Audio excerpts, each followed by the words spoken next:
What's up? This is Robert Jackson, and thank you for tuning in to the podcast. And hope everybody's doing well today. It's a nice, lovely Thursday afternoon, and we are gonna kick it off with my second interview for today. We have Mr. Paul Cartwright in the corner, and we're gonna be chatting about quite a few stuff.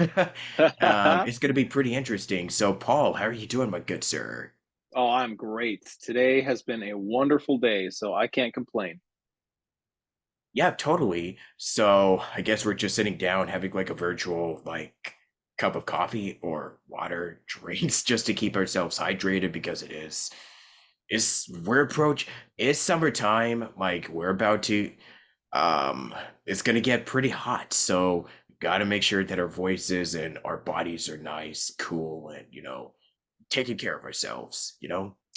Um so yeah, like I've seen that you've been really busy like this year. So give us a quick little rundown of everything that you've been up to, that all this stuff that you're working on right now, just to give a quick little catch up, like icebreaker type of, ordeal of what have you been up to so far in 2023? And how would you describe, like, since we're kind of approaching like, the first half of the year, how has this year been for you as of today? Yeah, January up to this has been a pretty big year. Yeah, this has been a big year now. for me. Yeah, this first 6 months so far have been probably the best I've ever done, both financially and project wise, which is great. I started off the year kind of slow. I think everyone did. From what I was hearing, Oh January and yeah. February seemed to be really slow months for most of my friends that I spoke to. And then March rolled around, and my goodness, things took off. Had some major new clients that came in. Um, uh, Beyond Meat was a big one. Samsung, Mercedes, Amazon, Hilton. So I had some huge clients that just decided to hop in early on, and then it's been absolutely blowing up since then. Including I'd written a feature film that I wanted to direct and produce, and so I was able to actually film my entire feature film and get that shot and directed, and that's currently being edited right now. So this is a good year for me. Yeah, but a lot of big stuff coming up. Yeah, I got a lot of big stuff coming up. I got another feature film that I was in called Mythica Stormbound, which will be coming out, I think, in October. And then voiceover wise, just a ton of commercial work. I usually do a lot of video games and animation, and I've only had a few little animation things. There's a TV series called The Tuttle Twins that I play a recurring character on there. That I've done a few more episodes of that for animation wise. A couple other small video games, nothing big, but then a ton of commercial work, some nationwide stuff, and other things there too. So a lot of good stuff. Nice, nice. So for voiceover, it's kind of something that like um kind of fall into it, or was this something that you've always wanted to do? Yeah, voiceover has been probably the strangest aspect of my life to date because I was a stage actor for 12 to 15 years before I even found voiceover. And so I was living in Utah as a full-time actor, just doing stage work, and then went over to the UK to get my master's in acting from the Royal Conservatory in England. And so I got to work over there and work with incredible people, including the late Cicely Berry, who was one of the foremost Shakespeare scholars, Barbara Houseman, Alison Bomber, and was able to work with some of the Royal Shakespeare Company in Stratford upon Avon and do vocal coaching or vocal training there as well. And then after that, moved with my family to LA to pursue on camera. So at this point, I hadn't even, and this was in 2016, I hadn't even thought about voiceover really. Moved to LA, tried the on camera thing, and just randomly, one of my dear friends, Stephanie Sutherland, who's huge. Yeah, Stephanie's massive. Oh, I've Like had she's her on blown the up all over the show. place. Yeah, Yeah. she was on the show. She is everywhere now. I love it. I'm so grateful because she's incredible. She was like, "Hey, Paul, like, have you thought about voiceover?" And I was like, not really." And she said, "Well, come to this voiceover conference with me." And so she and I went to VO Mastery with Randy Thomas, who's the voice of the Oscars. And that was where I first found voiceover. I realized that it's a whole niche, that there's people making a living out of this, and that it's a whole big thing that I'd never even thought about before. And so that was when I first got started, and that was in 2017 probably where I first like really got interested. And from that moment on, I was full speed ahead. Like I just said, I am doing this. I'm going full bore, and now it's my full time job. Yep, right on, man. Yeah, and like I said, you've been really busy this year, which is a good thing. So oh, actually, let's go back to your stage background for a little bit. So because I sometimes have at because this was something that I would bring up from time to time, but if you come from a stage background, you get because you get to learn like a lot from when you're a stage performer. So what were some of the what was the biggest um what did you really learn the most out of, stage acting? And what did you really take out of it? What really stood out to you the most Yeah, from I your think time the up? biggest Yeah. I think the biggest thing that really set me up for success in voiceover was all of my training in script analysis. So when you're doing stage work and you're doing acting on stage and in plays and things, you have so much time to like develop a character and build a character that you're going to perform and memorize the lines and perform it over and over and over again and keep discovering new things. Whereas with voiceover, most of the time you get an audition, you've got 10 hours to submit it. And then when you book it, you usually don't even get the script until you're ready to go. So all that time performing as a stage actor, I was learning how to take a script and very quickly break it down to create a character and get a feel for what I thought about the character. Because a lot of those auditions for on care for stage work, you know, you had to prepare a character and go into an audition with just no background. And it's very similar to voiceover. You're basically just handed your lines and you have to come up with a character and you've got to develop something that is interesting and intriguing and that is realistic. And so that's the number one thing that I pulled from stage acting is that I am able to grab a voiceover script and within just a matter of 30 seconds or so know what I want to do with it and how to create a character with it and how to interpret it and how to be realistic with it. And I think that's what's helped me, so quickly gain a full time career.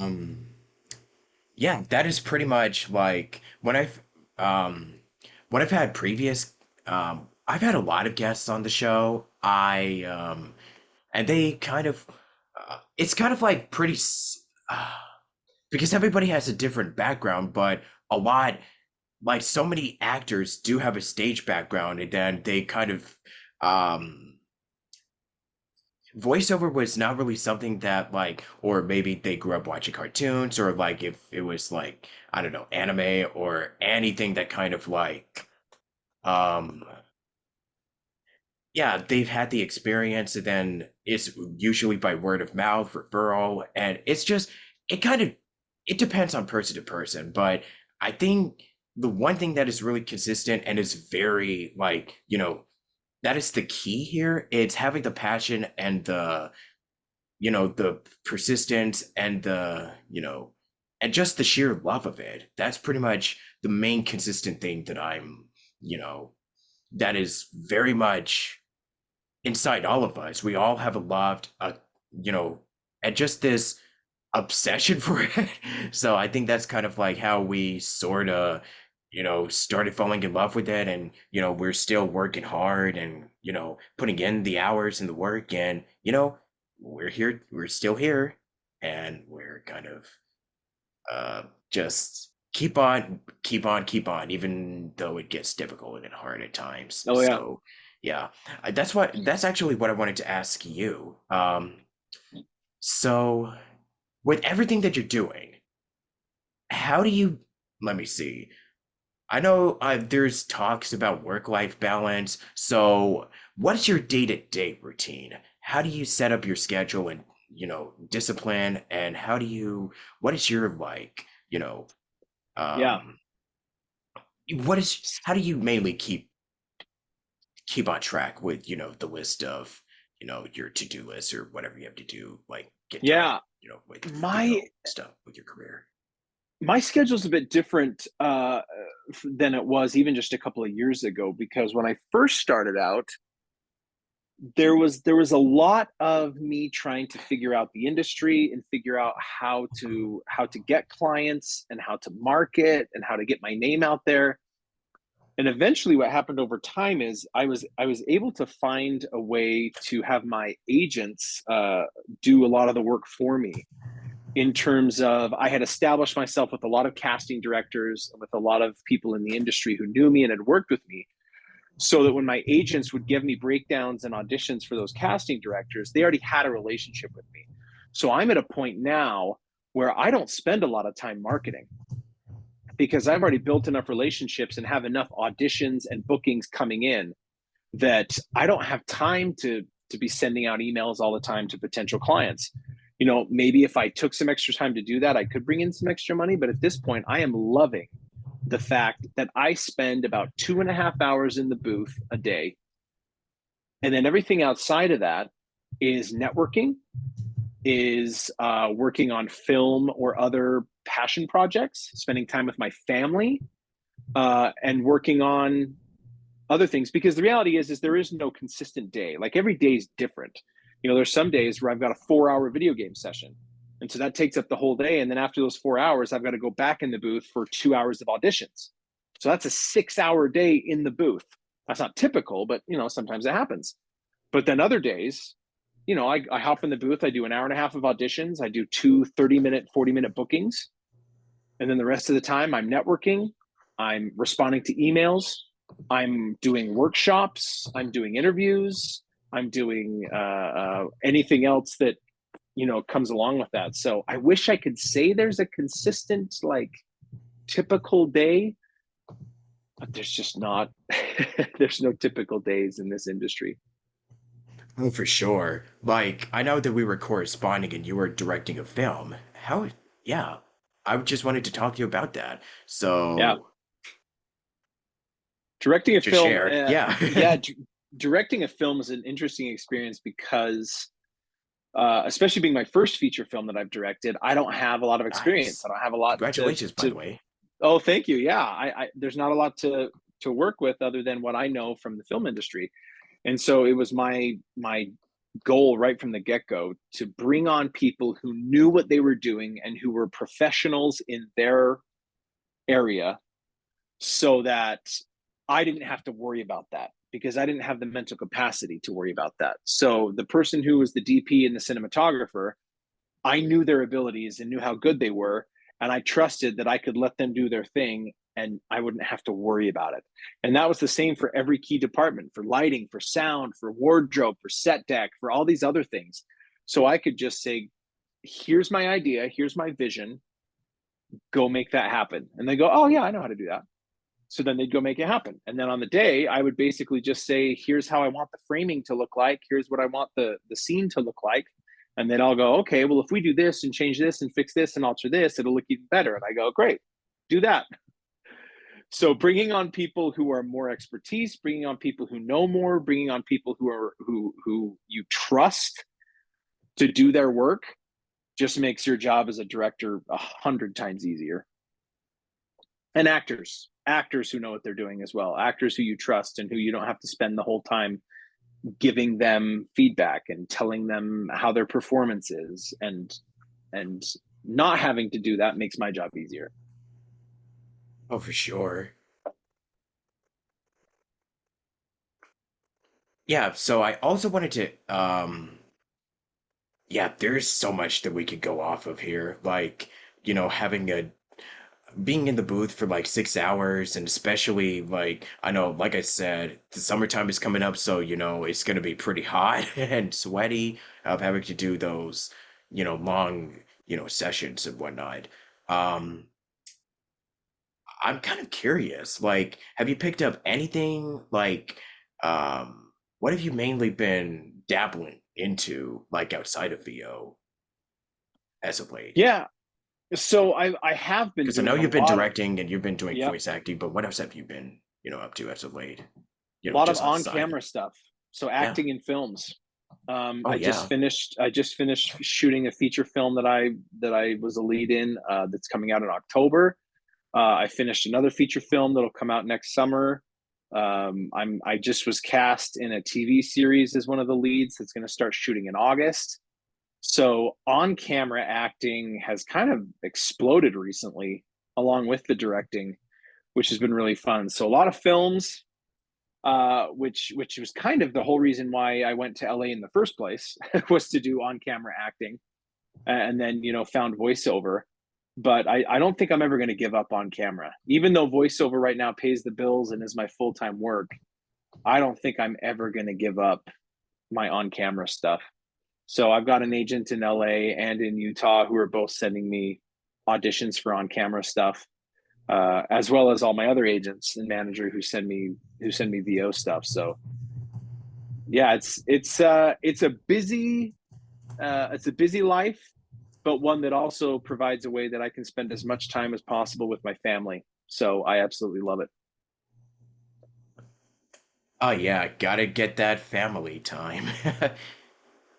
Um, and it's like, acting in feature films is a pretty big deal. Like, especially if you're a lead in a couple of them, that's probably like, you know, it's how can I say this?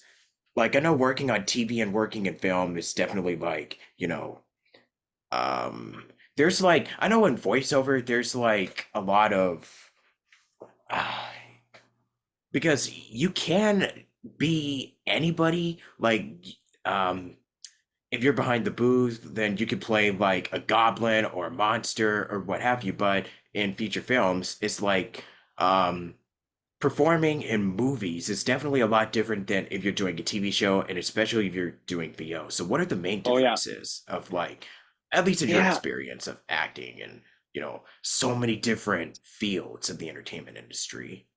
yeah. The one thing that I think really drew me to voiceover to begin with is the sense that you could be anything or anyone behind the microphone. You could do whatever you want and be a different character or a different person or a different age or a different whatever else. Whereas with on camera, it takes a lot of work to hide your authentic physical appearance. You can put prosthetics on people to make them look like an orc, but the reality is they're still as tall as they are, and they still have the same build as they do, and they still have the same features as they do. They're just masked up or covered up with prosthetics. But on camera, for the most part, like I could never go on camera as myself and be a little kid because I don't look like a little kid, you know. But if I'm in a booth for voiceover in a video game, and I'm doing a little kid voice, and the animation or the video game shows a little kid, like that's realistically believable. So the hardest part about on camera is that you have to bring so much of your authentic true self because there's nowhere to hide. You can't hide on camera. Whereas with voiceover, you can create a character that's much different than who you are, but because you never see the person in the booth, you can get away with it. So on camera, there's nowhere to hide. You have to be authentic all the time. You have to bring your real true self because it you can instantly see when somebody is trying too hard or faking it on camera. Oh, absolutely, 100%, man. I'm so glad that you touched on that. Um, yeah, I don't have anything to say, but yeah, I agree. Um, so you've worked on Doc McStuffins, you've worked on Smite, Street Outlaws. And now this is probably I'm gonna get to that one question where it's like, oh my gosh, it's so hard to choose. But out of all the projects that you've done, which ones would you say that resonated with you personally, per se? I don't want to say favorites, but which Yeah. ones definitely were like, this is why I love doing this, for sure. Yeah. So what's And you interesting can about doc, also, yeah, oh no, sorry, I don't mean to interrupt you, but you can no, you're also good. say like, who inspired you, inspirations, influences, anybody, you know, in real life. You could just, Yeah. give There, shout there outs. were, there were a couple moments, in my career early on that, Yeah. that didn't feel real.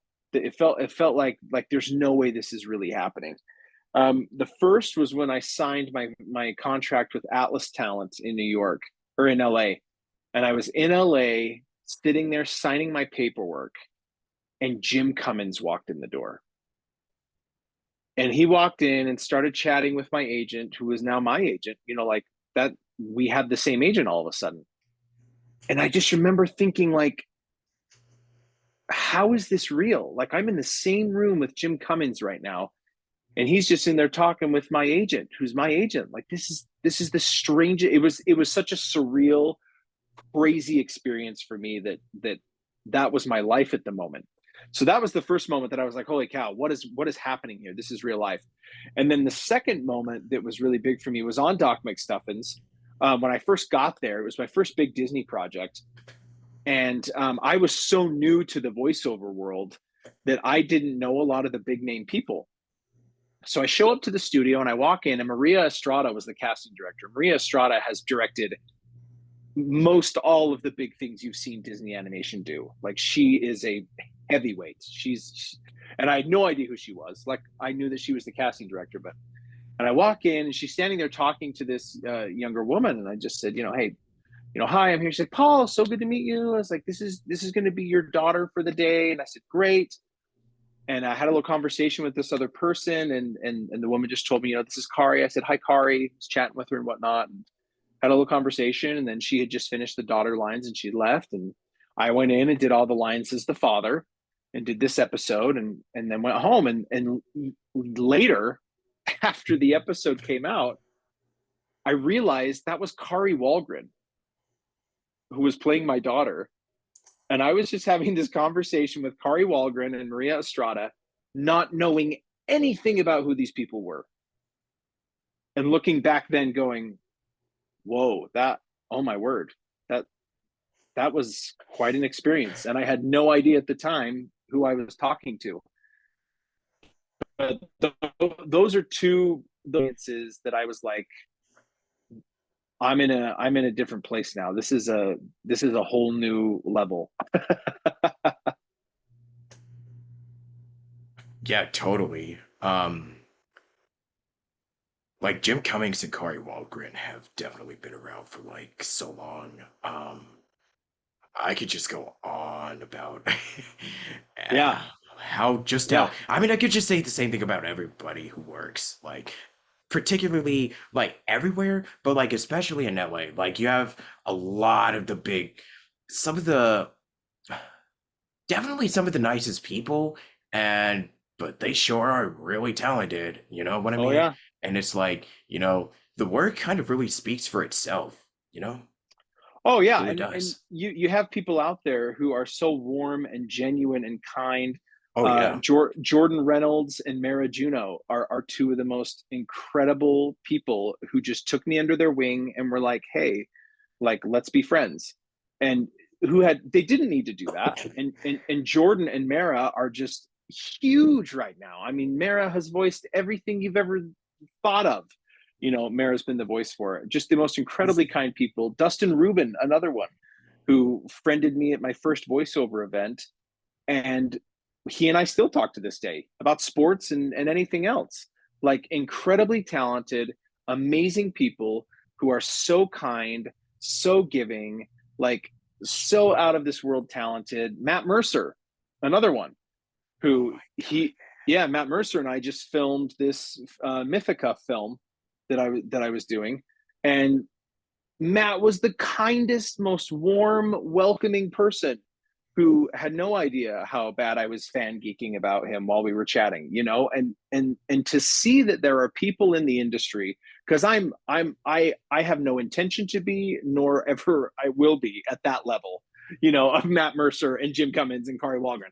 But I can have the hope that there are people at that level who are so kind and who are so giving and so generous with their time, and that there are good people in this industry who want to help others. And that was really eye opening for me, and really nice to see while I was in LA working with them, that there's so many good talented people there. Yeah. So we all know that um we're acting like it's putting the acting into VO, and there's like we've all heard that acting is reacting, and yeah, what are they looking for? Like when it comes to submitting an audition, or like if you're recording for, and then you book the part and then you actually record for the character. Um, because I know there's the technicalities like bringing down a script and going beyond, you know, I mean, it's really fun when you go beyond. It's like getting out of your little comfort zone. So I'm just kind of curious about like your own personal process when it comes to creating a character. Um, what do they want in an audition, breaking it down. And I know you kind of explained this before, but what is your process? Out of curiosity. So my process has morphed over the years as I've Yeah. as I've learned more about the So industry. just to clarify, like, did you learn it? Was your process, did you study with some, did you kind of take inspiration from somebody else? Or because I know it's kind of molded over time. So did you take it from somebody else, like a technique of acting, or was this always kind of something that you just sort of like did your own approach to it, and it just kind of, you know, evolved over time? Yeah. What would you say? Yeah.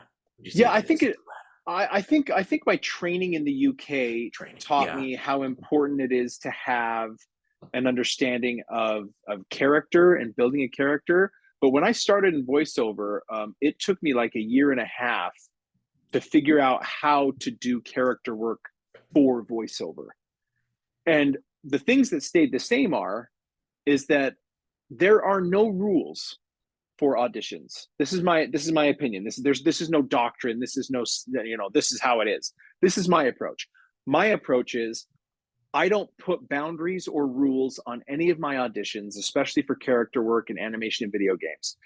As long as what I'm doing is grounded in a sense of reality, anything is fair game. Meaning, if I get a character for a video game and they give me a spec breakdown that's like mid 30s, deep gravelly voice, whatever else, I could look at that and still say, I'm reading these lines and I think that this character would be in their 50s and have a really high nasal pinched voice and da da da. And as long as I can ground that in reality and make it truthful, I'm going to do that audition as that. So for me, I don't necessarily always look at the specs. I look at the script and I take what the script gives me, and then I throw all the rules out the door and I just go into what feels real in my performance. So that's going to sound pretty avant-garde and pretty intense for a lot of people, but for me, it's working. So I'm going to keep doing it as long as it's working for me. So that's my process. Totally. Um, Let me see here. So for directing, how's it like being on the other side of, because you've been acting for a while, so how is it like, getting to direct, um, you know, getting to collaborate with your crew for, because I know you mentioned the movie, but do you enjoy like being a director more, or do you just kind of prefer like, I don't know, acting? Like, The what do the you two differences that I enjoy. So with directing, the one thing I love is the constant problem solving. That's the aspect of directing that I love. There's always questions, there's always concerns, there's always things that you planned out that aren't working, that you have to just on the fly make a change and make a different decision and be okay with it. That's what I love about directing. Being on the directing side with actors, I it taught me a lot about preparation, because there were some actors on my film who were just not prepared. They just weren't ready for what was happening. And so it was a reminder to me of no matter whether you've got a little day player one line role, or you're the lead, or your background, or whatever it is, you need to come ready to go, because there is no extra time on a film set. Very rarely do you reach the end of the day and go, wow, we've still got 3 hours left. What should we do? Like, that just doesn't happen. And so all the time that you waste by not being prepared is time that backs up and gets logged somewhere along the process.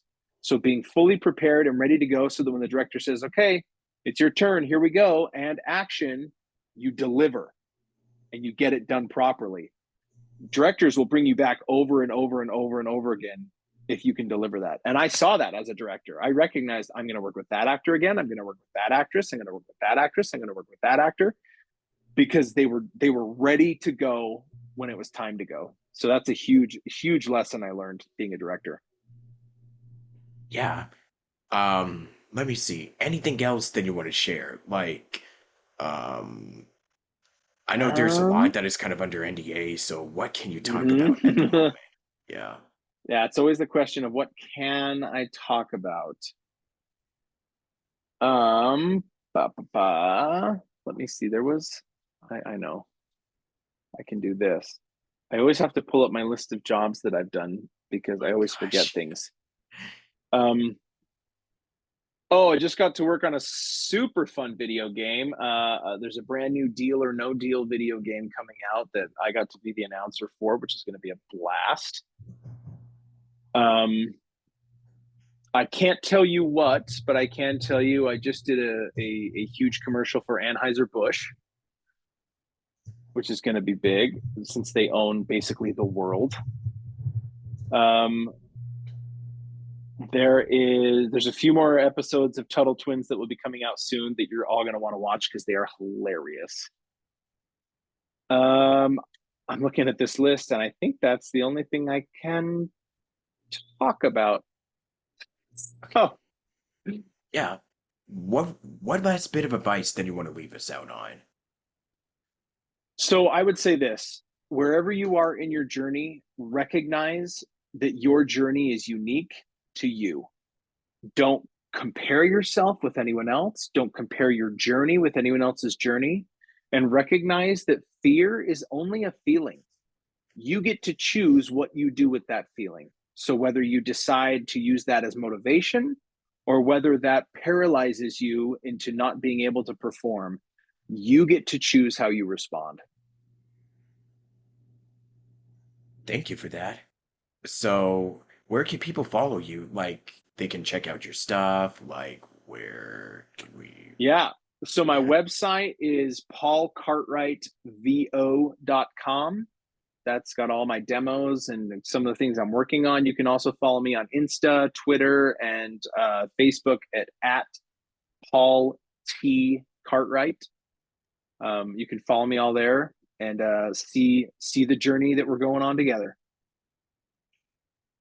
Yeah. And any last words? No, I'm excited to see what the future holds. There's a lot of good stuff coming up. I think the writer's strike is gonna really help determine what's gonna happen for a lot of us. But I support our writers. Being a writer myself, I support their work and what they do, and I cannot wait for a fair and equitable resolution. Amen to that. And I guess on that note, yeah, like, who knows what the future holds, but hey, I'm always an optimist. So, I think that about concludes it for today. Thank you so much for listening, and be sure to yeah, just stay tuned for more episodes of Station Square. You can follow me on my socials at Mystic IRJ. I'm pretty much Robert Jackson everywhere.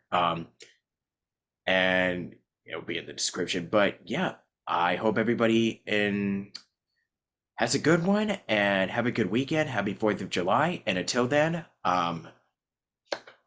yeah, I'm Robert Jackson signing out, and I don't really have an outro, but yeah, take it easy, take care, and yeah, skadoosh. Woo.